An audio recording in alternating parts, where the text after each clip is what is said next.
दिवसीय इस होली पर्व के तहत जहां आज होलिका दहन चल रहा और अब कुछ स्थानों पर कुछ देर बाद होलिका दहन किया जाएगा, वहीं शुक्रवार को रंगों की धूम रहेगी, यानी कि धुलंडी का पर्व मनाया जाएगा। एक दूसरे को गुलाल अबीर लगाया जाएगा, बच्चे पिचकारियों का आनंद लेंगे।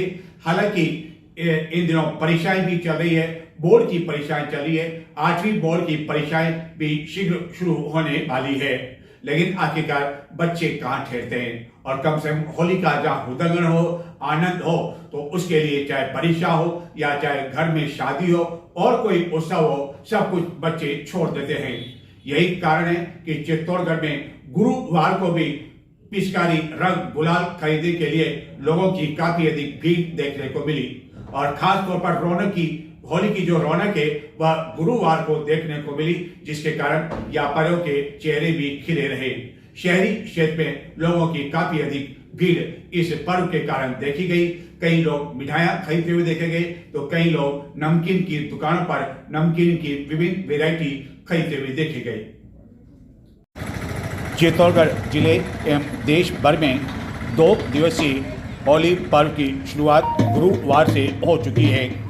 गुरुवार को पहले दिन कई स्थानों पर होलिका का दहन भी किया जा चुका है, लेकिन चित्तौड़गढ़ में अधिकांश स्थानों पर जहां की बड़ी होलिका सजाई गई है, वहां भद्रा काल के कारण रात्रि 11:30 बजे बाद ही होलिका का दहन होगा।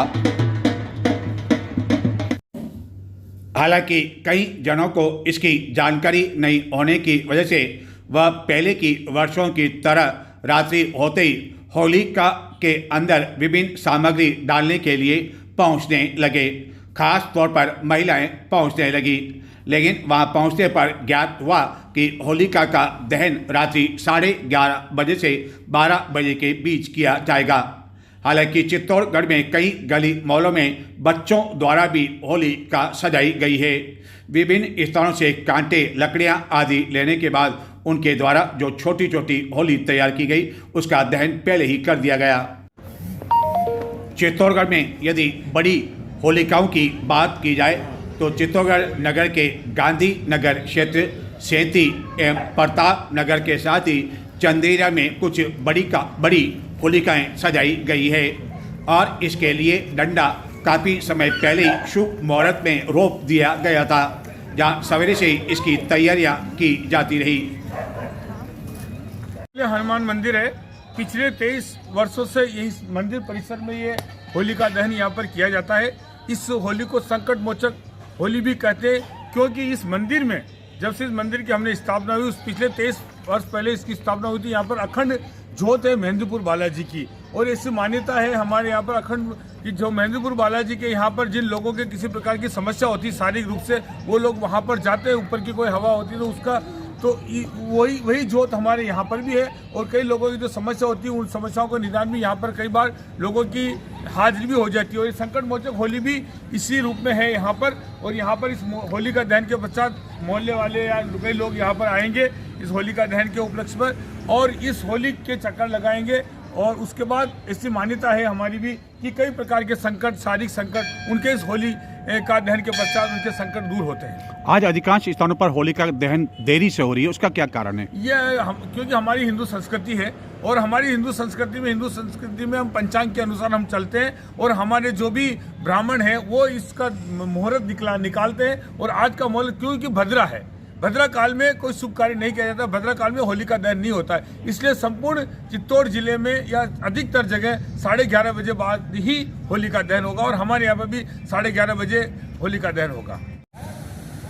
चित्तौड़गढ़ नगर के गांधी नगर सेक्टर 5 में गुरुवार को 31 फीट ऊंची होलिका का दहन अब से कुछ देर बाद यानी कि रात्रि 11:30 बजे बाद होगा एवं 11,000 गोबर के बडूले की माला पहनाई जाएगी। जय अम्बे युवा मंडल द्वारा 21 वर्ष से लगातार इस परंपरा का निर्वहन किया जा रहा है। इस परंपरा में विशेष सजावट के साथ इको फ्रेंडली होली का संदेश भी दिया जाता है। अध्यक्ष रोहित बोरीवाल ने बताया कि इसके लिए सभी तैयारियां पूर्ण कर ली गई है। जय अम्बे युवा मंडल द्वारा हर वर्ष की बात इस बार भी ये आयोजन किया जा रहा है। 21 वर्ष हो चुके हैं और ये होली का आगाज़ इस बार हो रहा है। ये 21वां वर्ष है और इस बार 11:30 बजे का मुहूर्त रखा है, क्योंकि भद्र के कारण जो मुहूर्त निकला है उसके हिसाब से 11:30 बजे का मुहूर्त है। और 11:30 बजे मुहूर्त के बाद पूरे विधि विधान द्वारा होली दहन किया जाएगा और प्रदेश भर में क्षेत्रवासियों में कुशल मंगल की कामना की जाएगी। और ख़ास हमने सुना है कि इसमें जो मालाएं डाली जाती है, बड़ूले की मालाएं डाली जाती है, उसका क्या विशेष इसका महत्व है होली का, इसका जो डाली जाएगी आपके यहाँ? जो हमारे क्षेत्र के विमला देवी जी घट्टानी, शिव प्रकाश जी घट्टानी, उनकी जो बेटी है छोटी, उनके द्वारा 11,000 की बड़ूलों की जो माला बनाई जा रही है, वो तकरीबन कम से कम भी उसको लाने के लिए कम से कम भी 50 से 60 व्यक्ति उसको ढोल नगाड़ों और क्षेत्रवासियों के साथ उसको यहाँ लाया जाएगा 10:15 बजे। फिर इस होली दहन के अंदर उसको माला के द्वारा इसको पहनाया जाएगा। होली के पर्व को लेकर चित्तौड़गढ़ में गुरुवार दिन भर बाजार में रौनक देखने को मिली एवं दुल्हनी के दिन एक दूसरे को व्यंजन खिलाने के साथ साथ नमकीन की भी काफ़ी अधिक मांग रहती है। इस कारण गुरुवार को नमकीन की दुकानों पर भी काफ़ी अधिक भीड़ रही। कई दुकानें दुल्हनी के कारण शुक्रवार को बंद रह सकती है। इस कारण कई लोगों ने एक दिन पहले यानी कि गुरुवार को जमकर खरीदारी की। इस कारण बाजार में गुरुवार दोपहर से ही होली को लेकर रौनक नजर आने लगी और लोगों में खासा उत्साह भी देखा गया।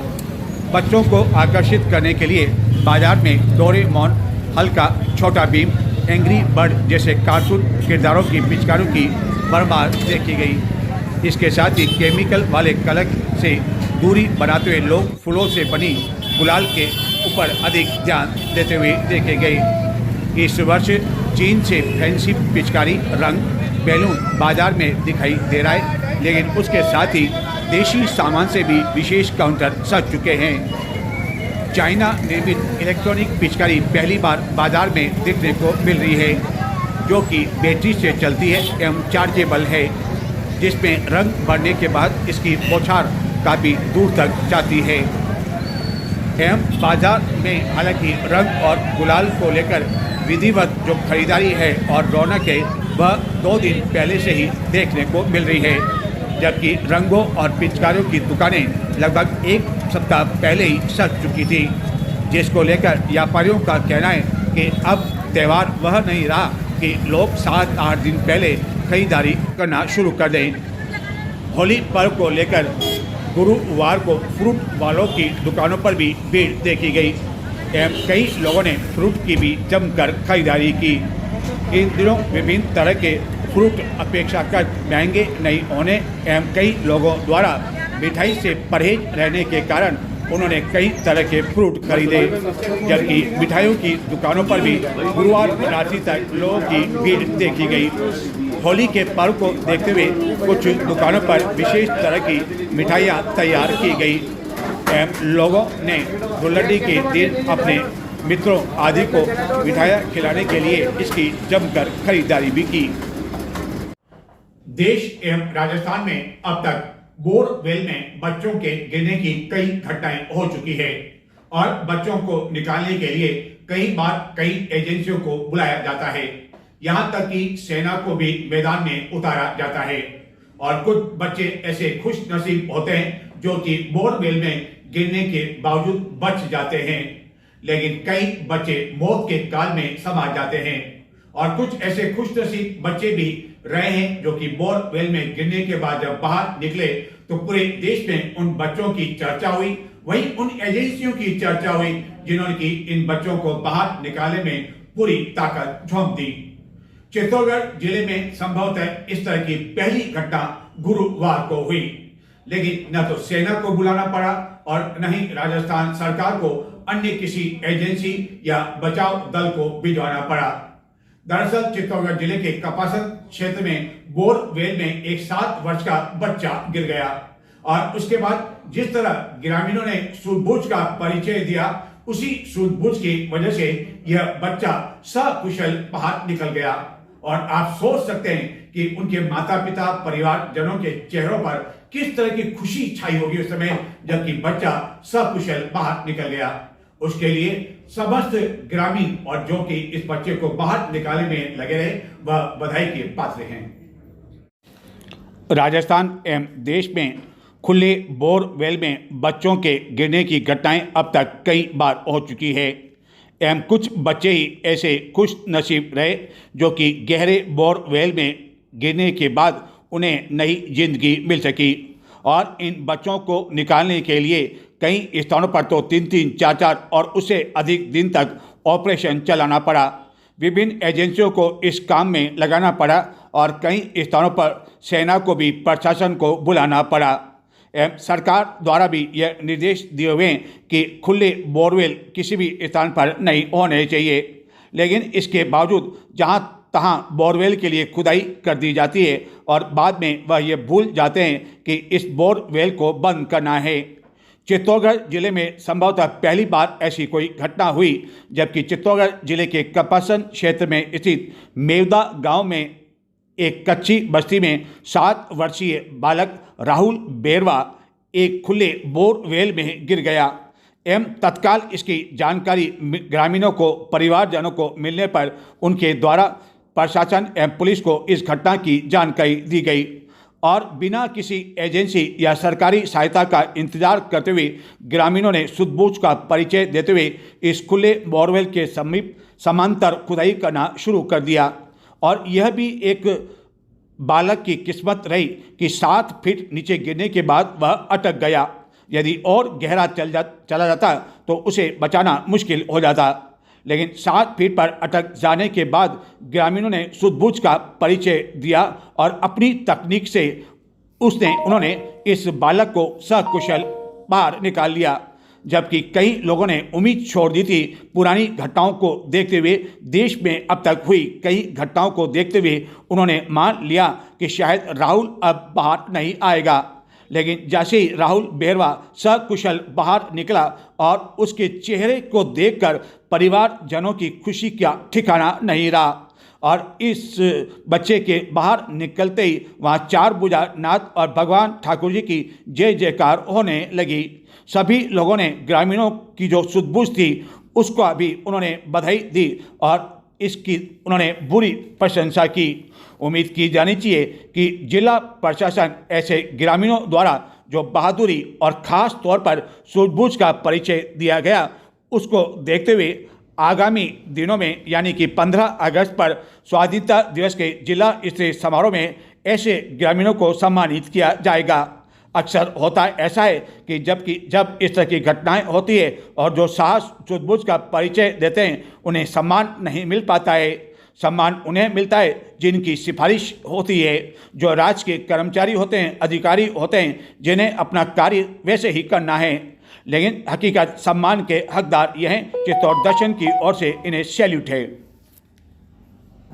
हाँ खींच लो आराम से, खींच लो, हाँ खींच लो, खींच लो, मिट्टी आ रही है, हाँ खींचो, हाँ खींचो, नहीं खींचो, हाँ खींचो, खींचो, बेटा निकल जाओ, ओहो भगवान, 4 भुजा,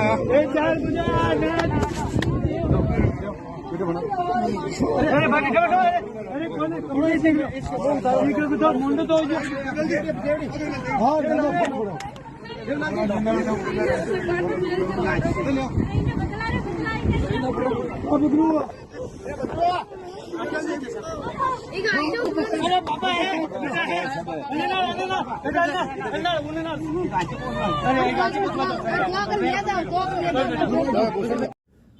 चित्तौड़गढ़ में गुरुवार सवेरे अहिंसा चल यात्रा का आयोजन किया गया। मीरा नगर स्थित जैन स्थानक से यह अहिंसा चल यात्रा प्रारंभ हुई जो नगर के मुख्य मार्गों से गुजरती हुई खातर महल पहुंची, जहां की धर्म सभा का आयोजन किया गया। इस चल यात्रा में बड़ी संख्या में जैन सेवक एवं सेविकाएं शामिल थी। जैन शर्मन संघी ध्यान योगी श्री विकसित मुनि व नवकार मंत्र आराधक श्री वीतराग मुनि का होली चातुर्मास के लिए गुरुवार सवेरे खातर महल में मंगल प्रवेश हुआ। जग में चमके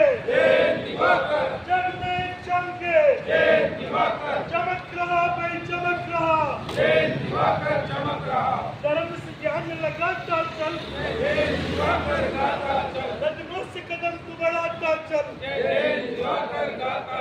प्रेम सुधार बरसाता चल, गुरु चरणों में शीश नमाता चल, इन चरणों में शीश नमाता चल, जय जय दिवाकर गाता चल,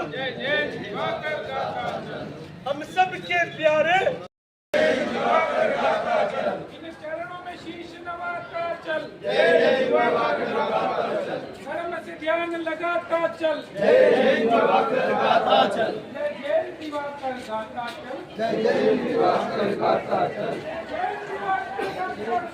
जय दिवाकर गाता चल।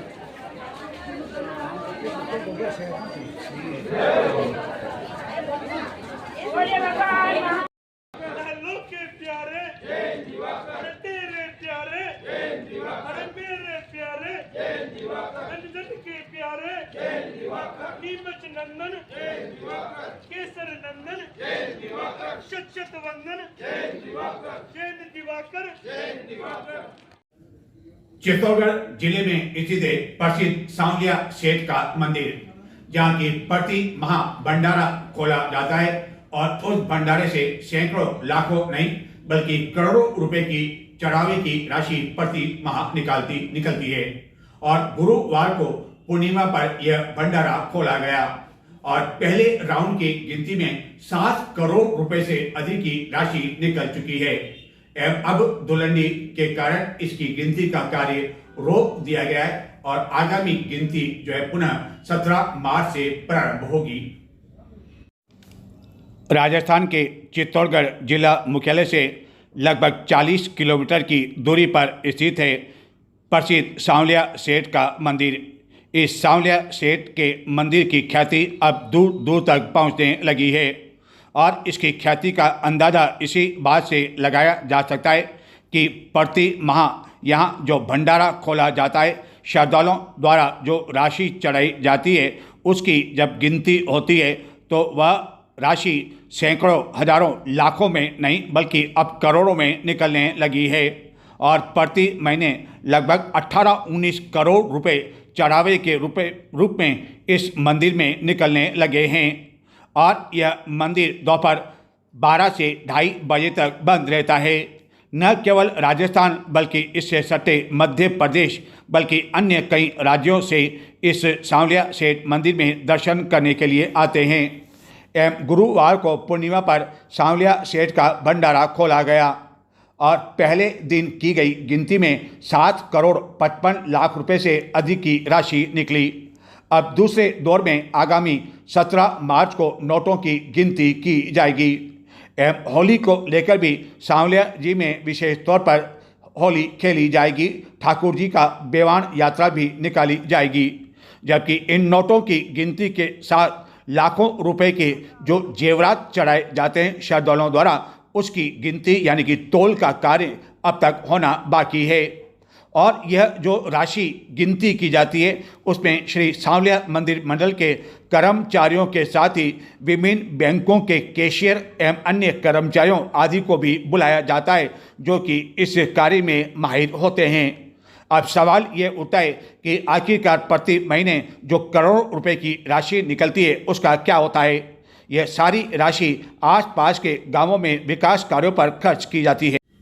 चित्तौड़गढ़ जिले में इन दिनों अफीम की चिरई एवं लुवई का कार्य जोरों पर है और माना जा रहा है कि अप्रैल के प्रथम सप्ताह से अफीम तोल का कार्य प्रारंभ हो जाएगा और इस चिरई के बीच कई तस्कर भी सक्रिय हो गए हैं और जिनके लिए कुछ लोगों ने पूरी तैयारी कर रखी है, जिसके तहत जिले के निम्बाड़ा क्षेत्र में एक काश्तकार द्वारा अवैध रूप से अफीम की बुआई तक कर दी और यह अफीम तैयार होती उससे पहले ही केंद्रीय नारकोटिक्स ब्यूरो चित्तौड़गढ़ निवारक दल को इस आशय की जानकारी मिली, जिसके बाद यह दल मौके पर पहुंचा और अफीम की फसल नष्ट करने के साथ ही यहां से अफीम जब्त कर एक काश्तकार को गिरफ्तार भी कर लिया जो कि इस अफीम को किसी तस्कर को बेचना चाहता था।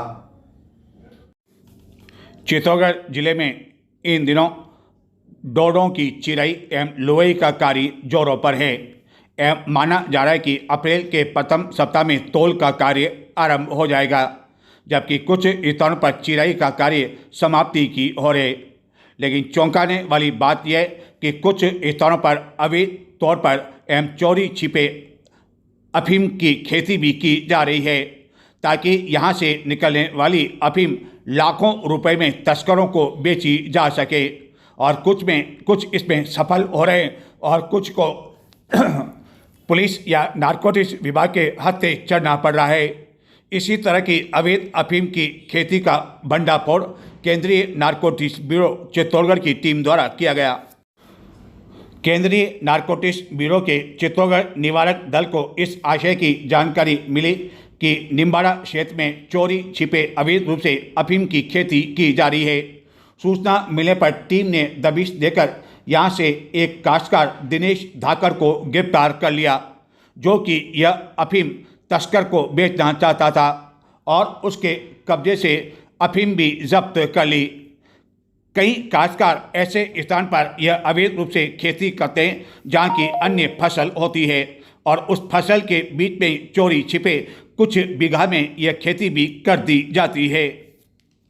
चित्तौड़गढ़ जिले के राकेश जैन, जो कि 50 फीट भी मुश्किल से पैदल चल पाते थे, उन्होंने कभी शायद सपने में भी नहीं सोचा होगा और उनके परिवार वालों ने भी शायद कल्पना नहीं की होगी कि चित्तौड़गढ़ में भी उनका सफल घुटने का प्रत्यारोपण हो जाएगा। मन में कई तरह की चिंताएं थी, आशंकाएं थी। इसी कारण जब उन्होंने घुटने का प्रत्यारोपण करवाया तो कई तरह के पाठ भी किए जाने लगे। लेकिन हाल ही में बेंगलोर से यहाँ एक निजी चिकित्सालय में स्थानांतरित होकर आए डॉक्टर कार्तिक ने इस ऑपरेशन को न केवल सफल कर दिखाया, बल्कि घुटना प्रत्यारोपण के बाद राकेश जैन कुछ दिनों बाद पहले की तरह चल पाएंगे, दौड़ पाएंगे। बताते हैं आखिरकार इसको लेकर राकेश जैन का क्या कहना है। चित्तौड़गढ़ जिले में निवास करने वाले राकेश जैन, जिनकी उम्र भी अब काफ़ी अधिक होती जा रही है और उनके घुटनों ने काम करना बंद कर दिया। हालत यह है कि वह गत कई दिनों से 50 फीट भी मुश्किल से पैदल चल पा रहे थे और उन्हें जब इस आशय की जानकारी मिली कि चित्तौड़गढ़ के एक निजी चिकित्सालय में बेंगलोर से एक प्रमुख चिकित्सक डॉक्टर कार्तिक शर्मा हाल ही में नियुक्त हुए हैं, जो कि अब तक कई तरह के सफल ऑपरेशन कर चुके हैं, और उन्होंने कई लोगों से जब इन डॉक्टर के बारे में जानकारी मिली तो वह अपना घुटना प्रत्यारोपण करने के लिए यहाँ पहुँच गए और न केवल उनके घुटने का सफल प्रत्यारोपण कर लिया गया, बल्कि उन्हें उम्मीद है कि कुछ दिनों बाद वह केवल न तो चल पाएंगे और न धीरे धीरे बल्कि वह दौड़ पाएंगे। इस बारे में राकेश जैन ने बताया कि हालांकि डर तो लग रहा था, लेकिन अब उन्हें उम्मीद है कि ठीक होने के बाद वह चलेंगे नहीं बल्कि दौड़ेंगे। देखते हैं क्या कहना है इस ऑपरेशन के बाद राकेश जैन का। राकेश कुमार जैन। राकेश जी, मुझे ज्ञात हुआ कि आपका घुटना का यहाँ प्रत्यारोपण हुआ, तो किस तरह की आपको पहले कठिनाई महसूस हो रही थी? मेरे को चलने में बहुत तकलीफ हो रही थी, मैं 50 फीट भी नहीं चलता और आज ऑपरेशन कराया। अब मेरे को है उम्मीद कि अब मैं दौड़ जाऊंगा। तो ऑपरेशन हुए कितने दिन हुए? अभी आज दूसरे दिन, कल ऑपरेशन हुआ है। तो मतलब चित्तौड़गढ़ के पास लोग उदयपुर भी जाते हैं, अहमदाबाद भी जाते हैं, बॉम्बे भी जाते हैं, अपने अपनी सामर्थ्य के हिसाब से जाते हैं, तो आपको क्या सोच के आपके चित्तौड़गढ़ में कराना बेहतर रहेगा? मैंने आंखों का ऑपरेशन हुआ था पत्नी का जी, तो यहाँ डॉक्टर साहब से मुलाकात हुई तो हमने इनका व्यवहार देखा कि व्यवहार बढ़िया। और बेंगलोर से डॉक्टर आया है, मतलब इन्होंने वीडियो बताया मेरे को जी, बढ़िया, उसमें इनका वीडियो था, तो फिर मैंने दम बांधी कि भाई करा ले। बाकी मैं उदयपुर भी नहीं कराता, ये अहमदाबाद जाता मैं जी, मगर इनका व्यवहार और काम देख करके मैंने कहा भाई ठीक कम करा ले। अमूमन जब इतनी उम्र हो जाती है 50-60 के बाद तो हर आदमी सोचता है, डर लगता है कि, तो जब आप ऑपरेशन के अंदर गए, थिएटर के अंदर गए, उस टाइम क्या स्थिति थी और बाहर जब निकले तब क्या स्थिति थी? तो मैंने कहा था उनसे कि भाई मेरे को डर लगता है, सुई का भी डर लगता है मेरे को, मगर आप एक काम करो, एक तो इंजेक्शन दो मेरे को सुन्न का और दूसरा दे दो बेहोशी का। तो उन्होंने दोनों इंजेक्शन दिए और मैंने कहा आप पे कपड़ा डाल दो, मैं देखूंगा नहीं कुछ भी। तो उन्होंने डाल दिया। बाकी वहाँ पे कई मेरे को महसूस नहीं हुआ कि कोई दर्द हुआ या कुछ भी, बहुत बढ़िया काम हुआ हमारा। और भक्तांबर पाठ हमने लगा दिया मोबाइल में, भक्तांबर सुनते रहे, भगवान का आशीर्वाद रहा, काम बढ़िया हो गया। तो कितने घंटे लगभग ऑपरेशन चला? करीब 2-2.5 घंटा।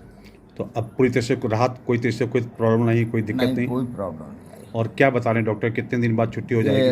3-4 दिन में, मतलब शनिवार इतवार को छुट्टी दे देंगे। तो आपको लगता है कि लगभग 1 महीने बाद फिर से आप चलने लग जाएंगे? हाँ, उम्मीद है हमें। तो एक ही घुटने में दिक्कत आ रही थी या दोनों घुटनों दोनों में है? दोनों में है। मगर बजट कम था, इसलिए मैंने कहा भाई एक का भी करा लेते, एक का फरवरी में फिर करा लेते। तो यानी कि यहाँ के जो डॉक्टर ने किया, तो आप मानते हैं कि बाहर के शहर के मुकाबले चित्तौड़गढ़ में भी इस तरह की व्यवस्था, बढ़िया ऑपरेशन हो गया, पूरी तरह से संतुष्ट हैं? हाँ, स्टाफ भी बढ़िया है जी, सब बढ़िया। तो ये थे आज के समाचार। अब मुझे आज्ञा दें, एक बार पुनः आपको धुलंडी पर्व की बहुत ढेर सारी बधाई। और कई वर्षों बाद ऐसा अवसर आया है कि शुक्रवार को न केवल धुलंडी का पर्व है, बल्कि इन दिनों रमजान माह चल रहा है, जो पवित्र माह माना जाता है मुस्लिम समुदाय के लिए। उनका रोजा भी इन दिनों चल रहा है और खास तौर पर जुम्मा भी है। इसके कारण सुरक्षा व्यवस्था काफी अधिक चाक चौबंद की गई है और आप सभी से भी आग्रह है कि इस धुलंडी पर्व को पूरे खुशी के साथ मनाएं और पूरे आनंद के साथ आप इसका मजा लें, और ऐसा न हो कि रंग में भंग पड़ जाए और आपको परेशानी होना पड़े, शहर वासियों को परेशानी होनी पड़े। उम्मीद करते हैं कि ये धुलंडी का पर्व आप पूरे आनंद के साथ मनाएंगे, सांप्रदायिक सौहार्द के साथ मनाएंगे। एक बार पुनः आपको धुलंडी पर्व की ढेर सारी बधाई, शुभकामनाएं। नमस्कार।